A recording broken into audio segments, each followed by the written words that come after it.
Hello, everyone. Thank you for joining us, and welcome to the Black Stone Minerals Second Quarter 2026 Earnings Conference Call. After today's prepared remarks, we will host a question and answer session. If you would like to ask a question, please press star 1 to raise your hand. To withdraw your question, press star 1 again. I will now hand the conference over to Natalie Liddell, Vice President, Corporate Planning. Natalie, please go ahead. Good morning. Thank you for joining us either by phone or online for Black Stone Minerals Second Quarter 2026 Earnings Conference Call. Today's call is being recorded and will be available on our website along with the earnings release, which was issued last night. Before we start, I'd like to advise you that we will be making forward-looking statements during this call about our plans, expectations, and assumptions regarding our future performance. These statements involve risks that may cause our actual results to differ materially from the results expressed or implied in our forward-looking statements. For a discussion of these risks, you should refer to the cautionary information about forward-looking statements in our press release from yesterday and the risk factors section of our 2025 10-K. We may refer to certain non-GAAP financial measures that we believe are useful in evaluating our performance. Reconciliation of these measures to the most directly comparable GAAP measure and other information about these non-GAAP metrics are described in our earnings press release from yesterday, which can be found on our website at www.blackstoneminerals.com. Joining me on the call from the company are Taylor DeWalch, Co-CEO and President, Fowler Carter, Co-CEO and President, Steve Putman, Senior Vice President and General Counsel, and Chris Bonner, Senior Vice President, Chief Financial Officer, and Treasurer. I'll now turn the call over to Taylor. Thanks, Natalie. Good morning, and thank you for joining us. We made meaningful progress during the second quarter as we continue to execute our differentiated strategy. We advanced development activity across our Shelby Trough and Haynesville expansion position, remained active with mineral acquisitions, and continued creating value across our broader portfolio through leasing, marketing, and asset management efforts. We also announced a 7% increase in our quarterly distribution, reflecting the strength of our business and our commitment to delivering sustainable returns to unitholders. More broadly, activity across our core areas is moving in the right direction. Adamas continues to execute on its development program. Revenant progressed activity during the quarter, and Caturus has now begun operations on acreage covered by its agreement. We also see increasing operator activity throughout the Haynesville. At the same time, strong oil production from the Permian and Bakken, coupled with higher oil pricing, contributed meaningfully to our results during the quarter and further highlights the benefit of Black Stone's diversified portfolio. As we've stated previously, we believe 2026 represents an important inflection point for the partnership. While production dipped from the first quarter, we are encouraged by the activity underway across our acreage and remain focused on converting that activity into sustainable production, cash flow, and long-term value creation for our unitholders.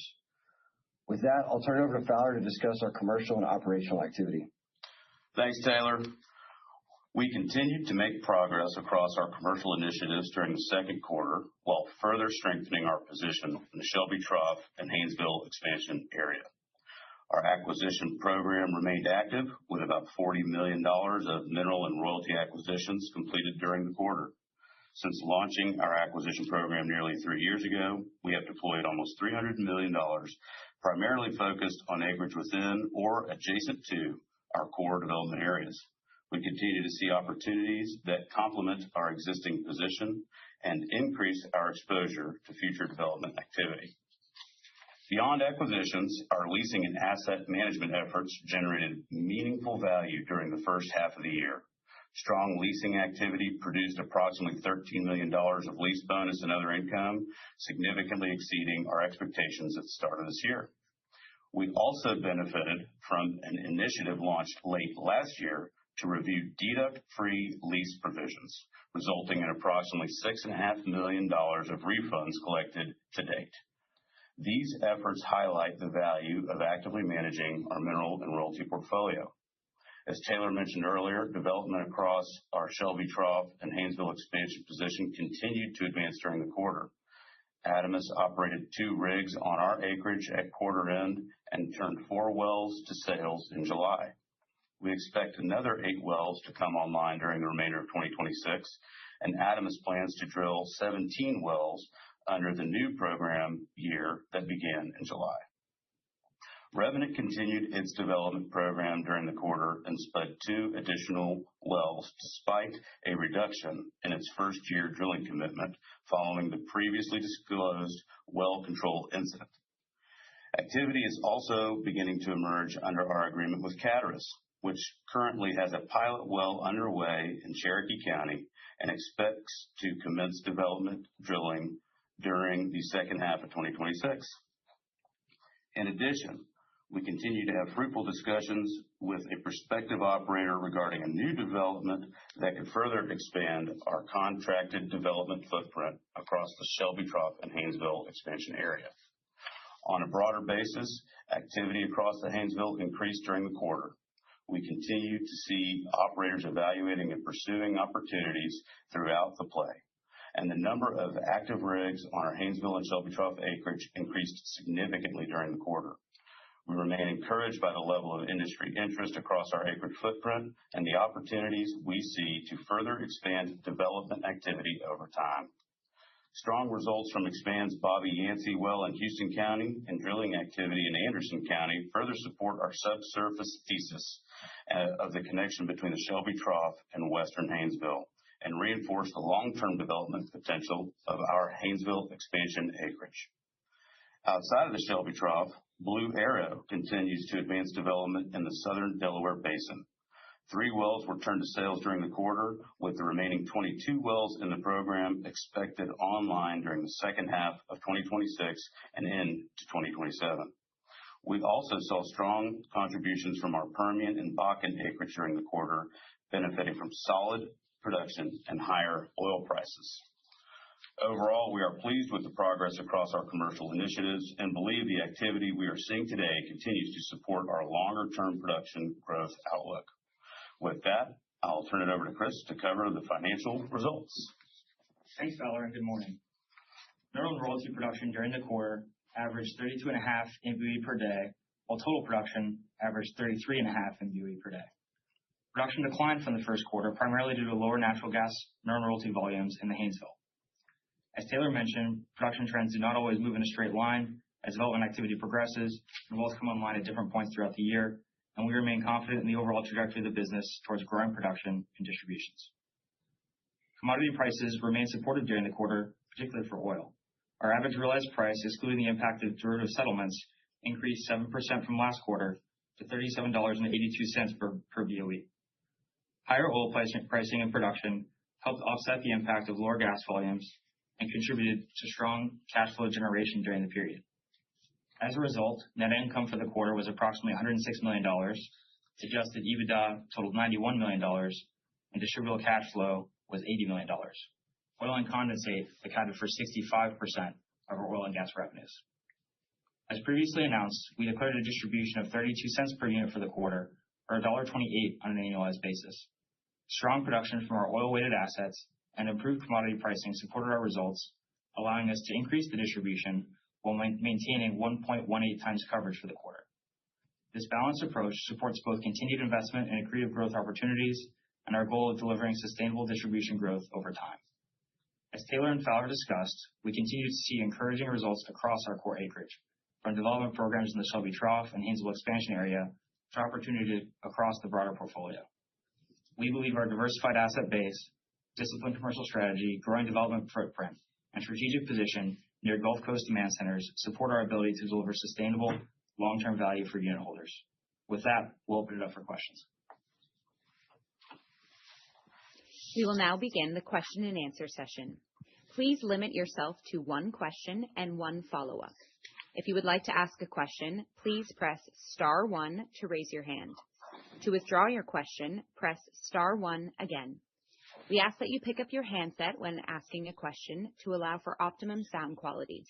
If you are muted locally, please remember to unmute your device. Please stand by while we compile the Q&A roster. Your first question comes from the line of Tim Rezvan with KeyBank. Tim, your line is open. Please go ahead. Good morning. This is John on for Tim. Thanks for taking our questions. So we were surprised to see the distribution increase this quarter, but you showed you had a lot of coverage on that 32-cent distribution. Just given Blackstone's tradition of trying to maintain a fixed distribution, what's driving your confidence in being able to fund that bigger payout going forward? Is it visibility on stronger oil volumes that we saw? Is it, your outlook on gas activity ramping, or is it something else?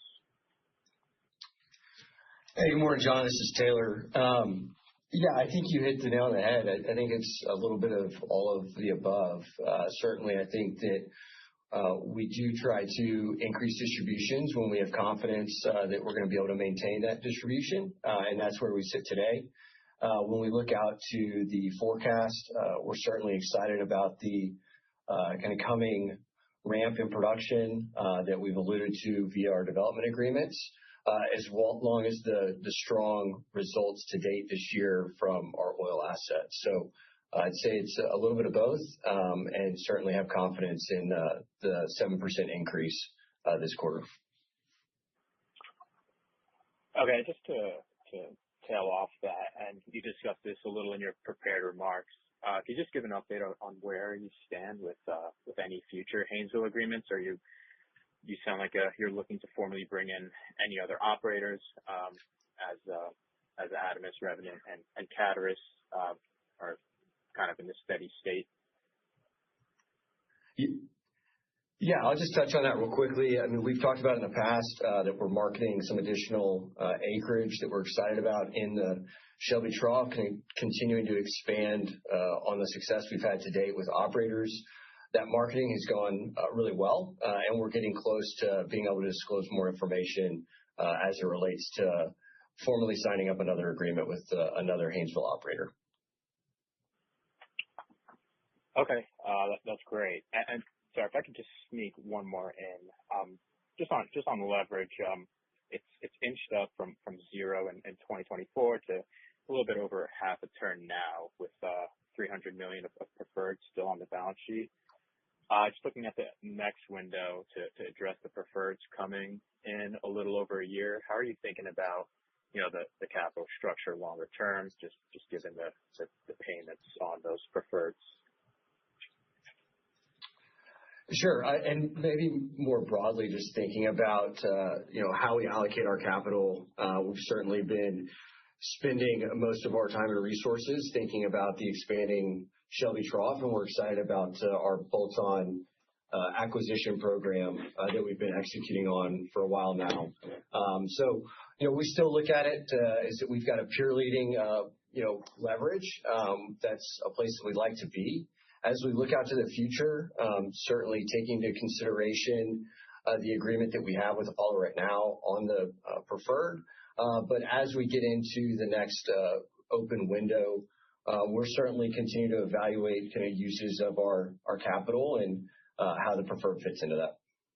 And I would just add that we're continuing to advance our acquisition program in the Shelby Trough, so that's where we've been using our debt recently. And as that progresses and we look into next year, we'll evaluate our options with the preferred and what makes the most sense.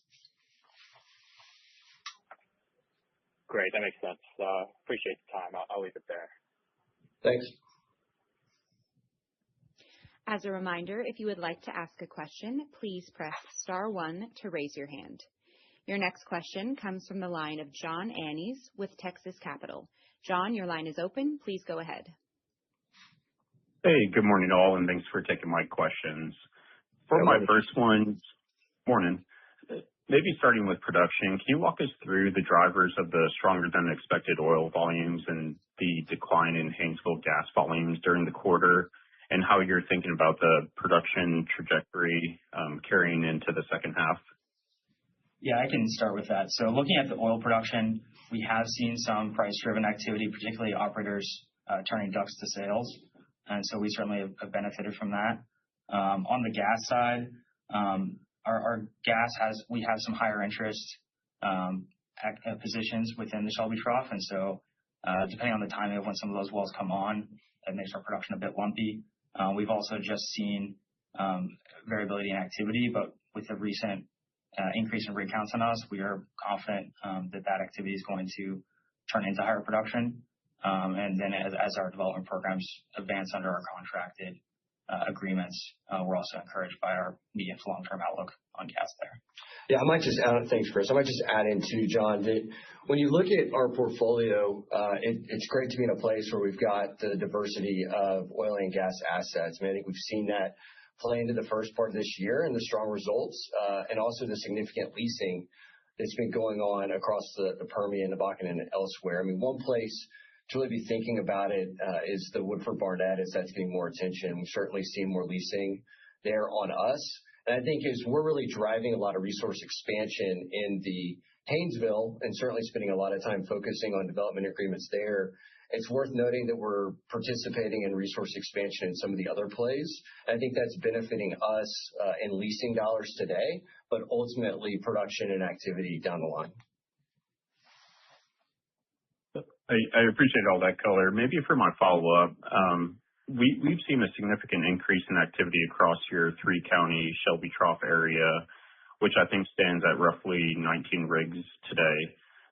What do you think is driving that acceleration despite the softer gas type, and how much of that activity reflects operators maybe delineating acreage today to support future development commitments?